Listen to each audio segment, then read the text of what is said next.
Dark chosen ones, this is what happens when shadow energy overloads. There's a silence that comes before the storm, not outside but within. And if you've ever felt it, you know what I'm talking about. It's not fear. It's not anxiety.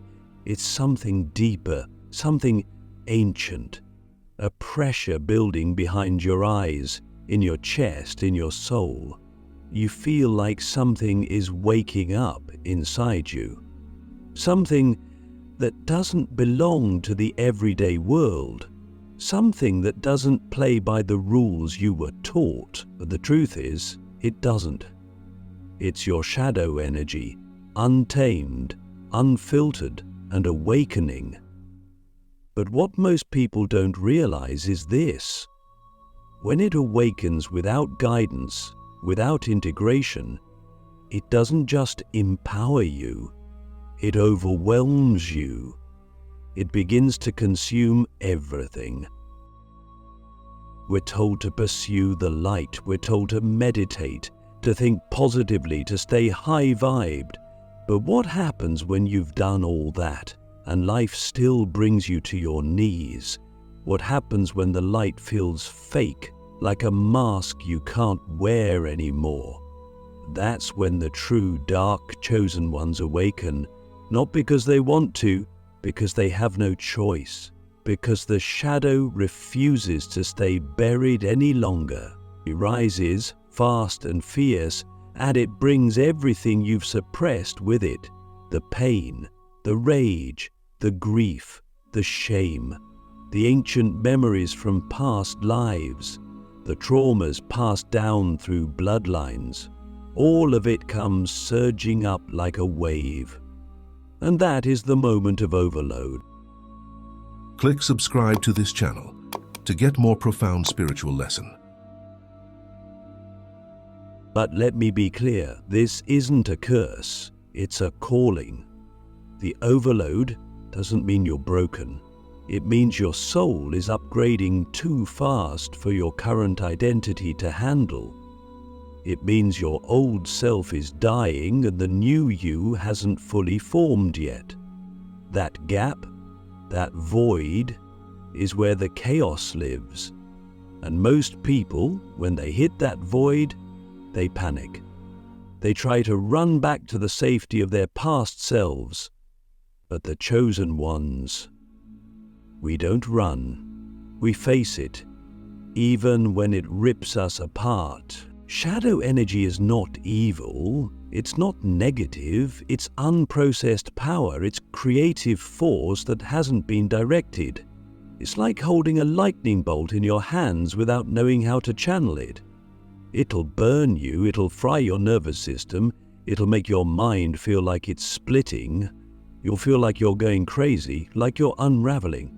But what if I told you that's exactly what's supposed to happen? What if I told you that the unraveling is the initiation, that the madness is the method, that the breakdown is the invitation to step into a level of power most people aren't ready for? You see, the overload happens when your shadow energy, your repressed potential, rises faster than your system can integrate it. And it begins to show up in every area of your life. Your relationships become volatile. Your body aches in strange ways. Your sleep is disturbed by vivid dreams, often terrifying, sometimes prophetic. Your mind races with thoughts that feel foreign. Your emotions swing like a pendulum. One day you feel invincible. The next, you can't get out of bed. It's not a mental illness. It's a spiritual upgrade collapsing your false identity. The danger isn't the shadow. The danger is resisting it, suppressing it, pretending it's not there. That's when the energy turns inward. That's when it begins to sabotage, when it begins to self-destruct. Because shadow energy is meant to move. It's meant to be expressed, transmuted, embodied.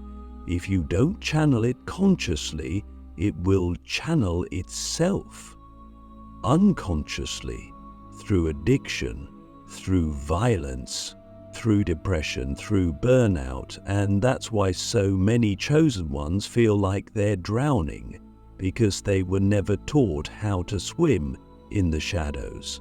So let me ask you something. What have you been avoiding feeling? What emotion, what memory, what part of yourself have you locked away because you were told it was too dark, too much, too dangerous?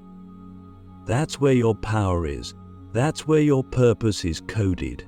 That's the doorway. But it doesn't open with force. It opens with surrender, not weakness, sacred surrender. The willingness to sit in the fire of your own soul and not flinch, to witness every part of yourself without judgment, to stop running from your pain and instead ask it, what are you here to teach me? This is the beginning of mastery, not through control, but through awareness, through integration, because once you stop resisting, the overload shifts. It stops being chaos and starts becoming clarity. You begin to see patterns. You begin to understand the language of your soul. The dreams start making sense. The triggers become teachers. The pain becomes precision. You begin to move differently, slower, deeper, more intentional. You don't react, you respond. You don't collapse, you expand. Because now the shadow isn't driving the car from the back seat, you've invited it to the front, and you're learning how to steer together. To walk this path is to accept a truth that most people can't face. The darkness is not the opposite of light, it's the womb of it, the place where light is born, and if you are truly a dark chosen one, then your power doesn't come from escaping the shadow. It comes from becoming aware within it, from mastering your inner storm, from walking into the void and realizing the void is not empty, it's full of you, the parts of you you've forgotten, the gifts you've buried, the wisdom you've inherited, the legacy you came here to live. So if you're feeling the overload right now, if your world feels like it's crumbling, if your mind feels like it's splitting, if your heart feels like it's carrying lifetimes of grief, good. That means the process is working. That means you're being initiated. That means the energy is rising. Don't run, don't numb it, channel it. Feel it, speak it, move it, write, scream, dance, meditate, cry. Let it move through you instead of destroying you. Because on the other side of this storm, there is a version of you waiting that has never been seen before. And that version is unstoppable. The threshold of collapse. How to survive the breaking point and rise reborn. There's a moment in the life of every dark chosen one when everything goes silent. Not the peaceful kind of silence, but the void. The kind of silence that swallows sound, meaning, direction. You wake up and it feels like something inside you has been erased. No clarity, no purpose, no light to follow. Just stillness. And beneath that stillness, a pull. A gravitational force dragging you inward, deeper, further into yourself than you've ever dared to go. That's not failure, that's not a glitch, that's the threshold of collapse. And if you're standing at that edge, I need you to know this, you are not dying, you are shedding. When shadow energy overloads your system, it doesn't do it gently, it comes in waves. And when you can't keep up, the system breaks. Your nervous system starts to short circuit. Everything you used to rely on, your routines, your logic, your beliefs stops working. You try to pray, but the prayers feel hollow. You try to meditate, but your mind is chaos. You try to be positive, but something deeper inside you knows that's not the answer. You're not supposed to rise yet, you're supposed to fall. Because only in the fall do you finally meet the part of yourself that was never afraid, never wounded, never controlled. This is the death before the rebirth, the sacred collapse. And it's terrifying because there's no map for this part, no guidebook, no affirmation strong enough to hold you together. You are dissolving. And the ones who don't understand this path will try to fix you. They'll tell you to cheer up, to push through, to go back to who you were. But what if going back is no longer possible? What if the collapse isn't a breakdown, but a breakthrough in slow motion? What if this is the doorway to the real you, the one you've never met, because the old you was too afraid to let go? When the collapse comes, it brings you face to face with your rawest self. Not the self that performs strength, but the one that is strong in surrender, the one who cries uncontrollably in the dark and doesn't apologize for it, the one who admits they don't know what's next, the one who feels everything. That's not weakness, that's power. That's what makes you unshakable, not your ability to avoid pain, but your ability to hold it without losing your center. You're not meant to bypass the collapse. You're meant to go into it with eyes wide open, to feel the weight of everything you've been carrying, to let the grief rise, to let the rage speak, to let the exhaustion speak, to stop pretending you're okay and finally sit with the truth that you're not here to be normal. You're here to be reborn. But rebirth doesn't come without death, and death doesn't come without letting go. So the question becomes, what are you still holding on to that's keeping you from becoming who you really are? Maybe it's an identity. Maybe it's a relationship. Maybe it's a belief that you're not good enough, not ready, not worthy. But what if the collapse is here to show you that those things were never you? That you've been living inside a version of yourself that was built for survival, not sovereignty. This is the sacred void, the space where all the old programs dissolve. But here's where most people get stuck. They try to rebuild too soon. They try to make sense of the void before they've allowed themselves to fully dissolve. But the void isn't a place to escape from. It's a place to listen, to feel, to remember. Because inside the void, something ancient wakes up. Your original essence, the part of you that existed before the pain, before the masks, before the world told you who to be. And when that part of you begins to stir, everything changes. You don't need to force your healing, it unfolds. You don't need to chase your purpose, it finds you. You don't need to prove your worth, you embody it. Because now you're not operating from ego. You're not trying to fix yourself, you're letting yourself become. And in that becoming, your energy shifts. You begin to vibrate at a frequency that the world cannot ignore. You become magnetic, not because you're trying to attract, but because you are finally aligned. This is the truth they never told you. The collapse is not the end, it's the womb. The sacred space where the old you dies and the dark, divine version of you begins to rise.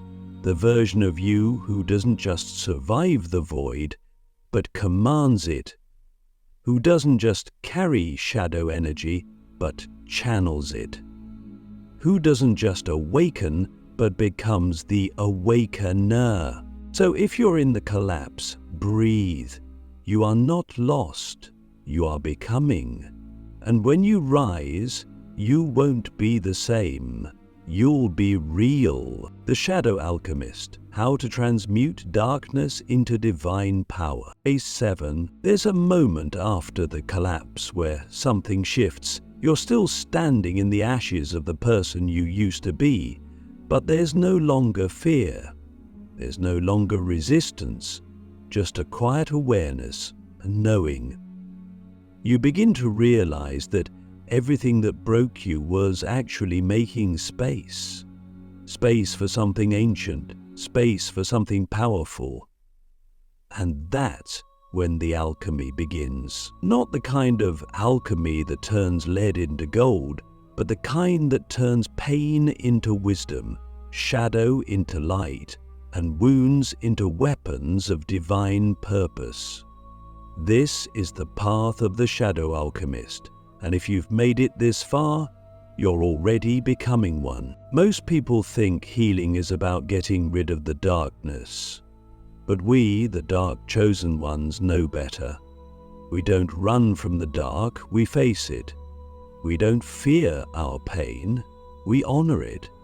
Because we understand something most can't even comprehend, that the shadow is not the enemy, it is the raw material of evolution. It is the fuel of transformation. Everything you've been taught to hide, your rage, your grief, your jealousy, your fear, those aren't flaws, they're fragments of power that were never given a voice. And when you learn to sit with them, listen to them, love them, they change form.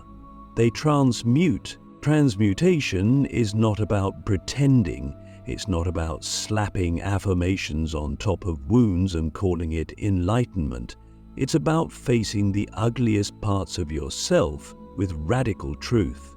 It's about saying, yes, I felt abandoned. Yes, I was angry. Yes, I doubted my worth. And instead of judging those parts, you invite them in. You let them speak. You let them show you what they've been trying to protect all this time. Because even your darkest emotions have always had a purpose to guard your soul until you were strong enough to reclaim it. When you begin to transmute shadow energy, your body feels it first. You start to breathe differently.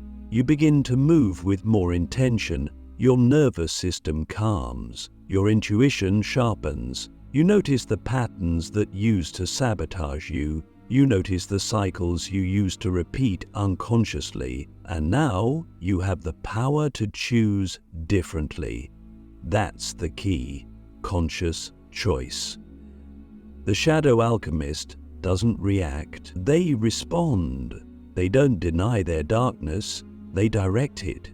They use it as a creative force, a source of clarity, not confusion, a source of magnetism, not chaos. So how do you do it? How do you become a true shadow alchemist? It starts with awareness. You become the observer.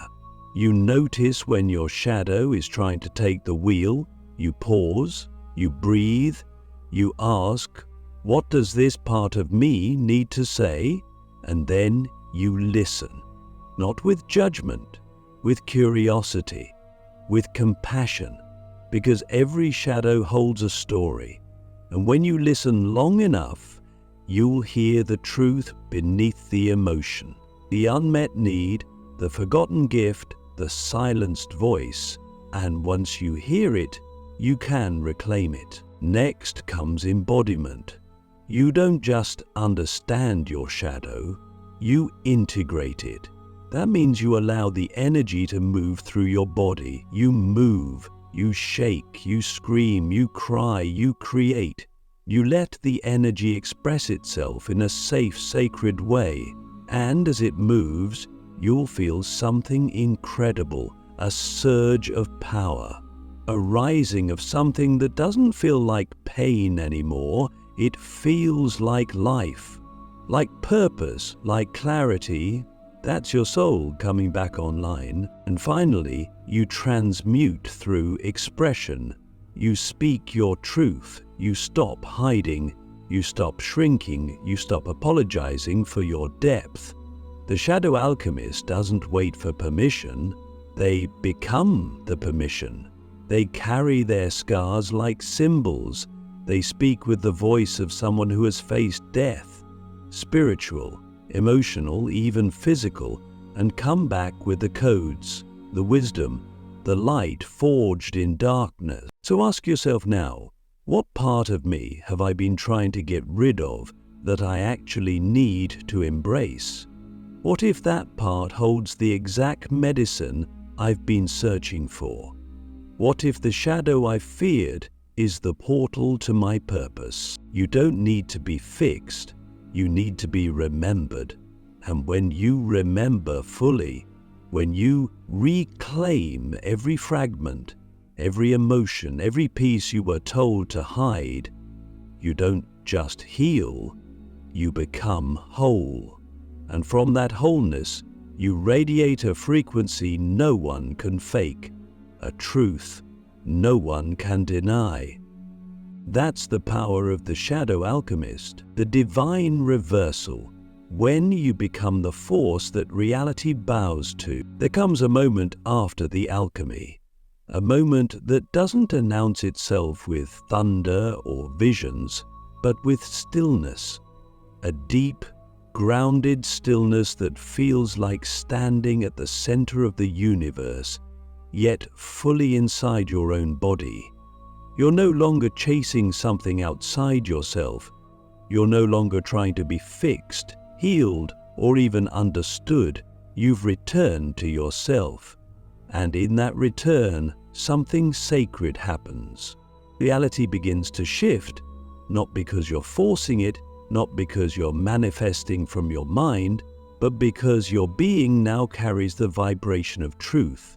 This is the divine reversal, the point where you stop reacting to life and life starts responding to you. The divine reversal isn't a fantasy. It's not some spiritual high you chase after a retreat or a ceremony. It's the natural outcome of full integration. When your shadow and light are no longer fighting inside you, you become coherent, aligned, whole, and in that wholeness your vibrational field stabilizes into something rare, sovereignty.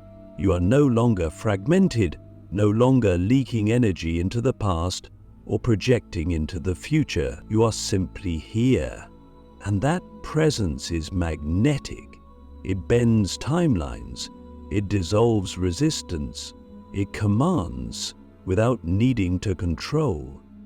You see, most people try to control reality because they don't trust it. They micromanage, they force outcomes, they cling to certainty. But control is rooted in fear. It's a signal to the quantum field that you don't believe you're supported. The divine reversal happens when you shift from control to co-creation, when you no longer chase outcomes, but align your energy so precisely that reality mirrors it back without resistance. This is not passive, this is mastery, and it begins when you stop trying to become something and instead embody what you already are. By now, you've walked through collapse. You've faced your shadow, you've transmuted pain into power, so now the question becomes, what are you here to do with it? Because true power is not for decoration, it's for creation. You are not here to be a passive observer of life. You're here to shape it, to architect it, to bend it around the truth of your being. This isn't about ego. It's about impact. It's about alignment so deep that your existence becomes a transmission. Every word you speak, every step you take, every choice you make becomes a ripple in the fabric of reality. That's what happens when a dark chosen one fully rises. They don't just survive, they lead. But leadership in this context doesn't mean followers, it means frequency. It means that your very presence awakens others, not because you're trying to teach them, but because you are the lesson. You are the living proof that it's possible to walk through fire and come out forged, not wounded. You are the evidence that integration is real, that depth is not a weakness, and that darkness is not to be feared but revered. And here's the final truth. Once you reach this level of embodiment, you don't just manifest what you want, you become what you are. And what you are, when fully integrated, is divine. Not in the religious sense, in the existential sense. You become a living fractal of the universe, aware of itself, creating through choice rather than circumstance. You become the force that reality bows to. Not out of submission, but out of recognition, because you are no longer separate from it. You are it. This is the power no one can give you. This is the power no system can teach. It can only be remembered through initiation, through collapse, through shadow, through fire. And now, you've walked the path. You've burned in the dark. You've transmuted the storm. And what's left is pure essence, pure presence, pure power. So ask yourself now for the last time, if I truly knew I was the force reality responds to, how would I walk today? How would I speak? What would I create, destroy, or become? Because you're no longer waiting, you've already crossed the line. You are the dark chosen one, and your time is now.